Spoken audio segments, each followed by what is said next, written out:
Hi friends, this is your pal Scott Garibay, and today we are going to talk about American culture, and we're going to talk about the incredible statement made in Your Friends and Neighbors. Brand new show, really fascinating show, starring John Hamm and Amanda Peet as a regular couple in a very high-end, rich neighborhood where a bunch of hedge fund managers live.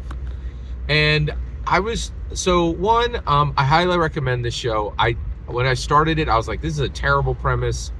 This doesn't make any sense. But I stick around for John Hamm. He's incredible.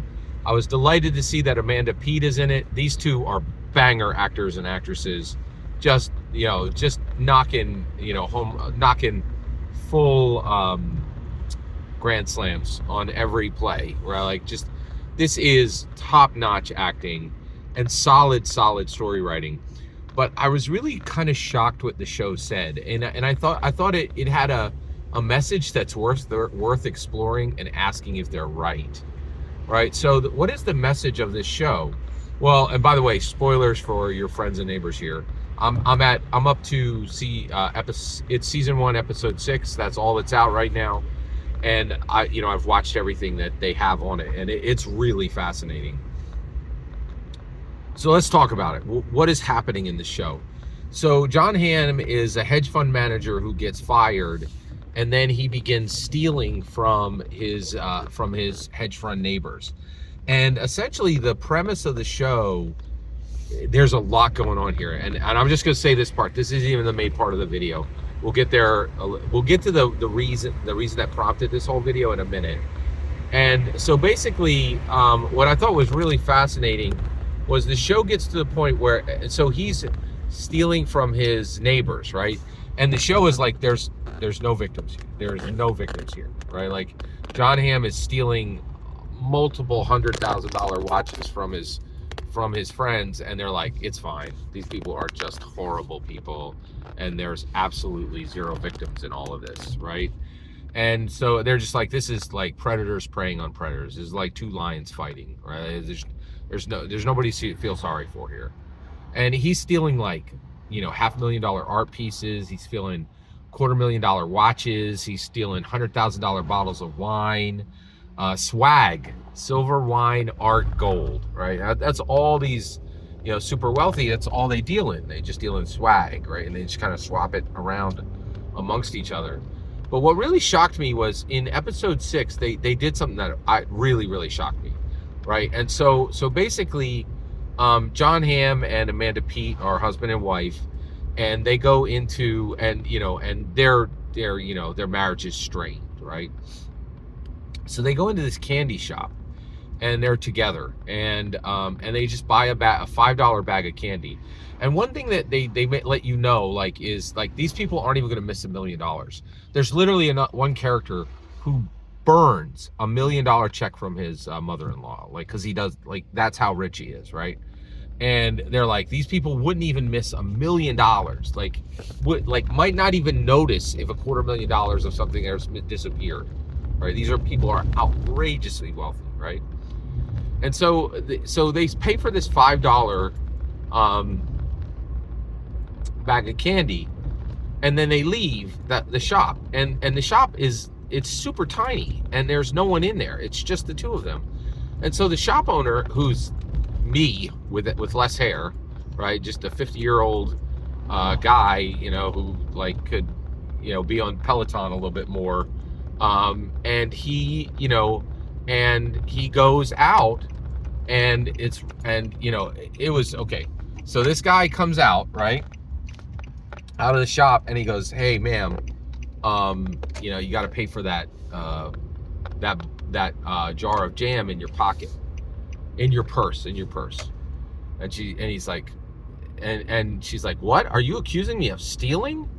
And the guy's like, it's okay, let's just go back into the shop, you can pay me for it, it's not a problem, I'm sure you just forgot. And she's like, how dare you? And then John Hamm's like, yo, you don't accuse my wife of stealing, right? And the guy's like, listen, I'm being nice. Come back into the shop, pay for the jar of jam, and all this goes away. And John Hamm says, you got a choice. You can walk back across the street to your sad little shop, or you can say one more word, right? And you're going to wish for 6 months you had walked back across the street. And so he threatens him. He threatens him, right? And I'm like, whoa, like, and then the guy's just like goes across, with no money, right? So then the two of them they're killing time until they are going to pick up this person that they need to pick up later. And so they go into this church to wait, right?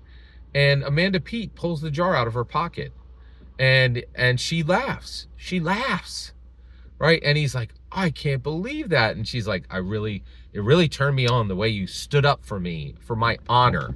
And the part that she doesn't say, which doesn't exist, my honor that doesn't exist, I literally stole from this guy. And I think what shocked me, and the point of this entire video, is this show is saying, you don't know how bad white privilege is, right? Amanda Peet took this small business owner, robbed $15 from him, lied to his face, and allowed her husband to threaten this guy, right? With no standing. Just, I'm a pretty white lady, and this is my handsome white husband, and that's enough for you to be a disgusting dirtbag, and we don't have to do anything except whatever the heck we want. And I was like, whoa. Like, and the thing is, we're not in a world where people don't understand that white privilege is bad. And it seems like the people who made your friends and neighbors are saying, you don't understand how bad white privilege is. It's 100 times worse than you thought, right? And then on top of that, they then eat the jam in the church with the communion wafers and then have sex. What? Like, I was like, what just happened? Right? Like, they're like, trust and believe, white privilege is 1,000 times worse than you thought it was. And I was like, people think white privilege is pretty bad right now. And they're like, you have no idea. It's far worse than you know, right? And I was just shocked. And I was like, wow, and I have to say, I did not expect to see that message in that show, right? So that's my opinion. I got some questions for you. Do you think they're right? Do you think white privilege is worse than people expect? Right?